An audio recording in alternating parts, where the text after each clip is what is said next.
तो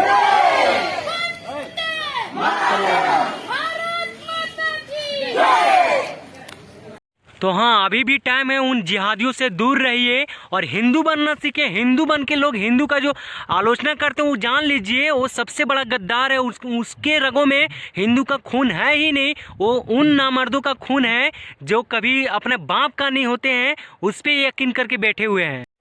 जिस समय फिल्म पठान रिलीज हुआ था उस समय जब बोल रहे थे कि फिल्म नहीं चलने देंगे, उस समय बोल रहे थे कि तेरा बाप भूखा मर जाएगा, सड़क पर आ जाएगा। और अभी जब केरला स्टोरी आया तो तेरा साला कलेजा फट रहा है। साला दोगला इंसान हो तुम लोग, एकदम से एक नंबर का। अगर तुम लोग में अगर सच्चाई है, सच्चाई अगर ये चीज़ नहीं है तो तुम लोग कैसे कर रहे हो बताओ? ये तो सच्चाई, तब ना तुम लोग को जलन हो रही है, फट रही है। जिहादी गैंग के विधायक हैं वो भी बोल रहे थे कि द केरला स्टोरी फिल्म को नहीं चलने देंगे।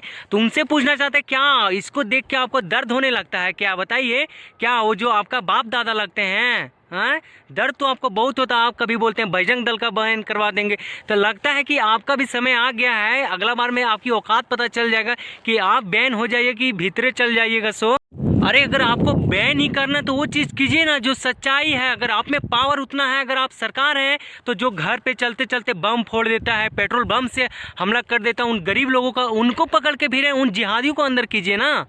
और हाँ, यकीन मानिए कि जो भी फिल्म जो भी ये मूवी देख के बाहर सिनेमा हॉल से निकल रही है वो भी आंख से उनका आंसू ही निकल रहा है और रोते हुए भी निकल रही, क्योंकि ये बात सच्चाई है, कोई झूठा नौटंकी नहीं है।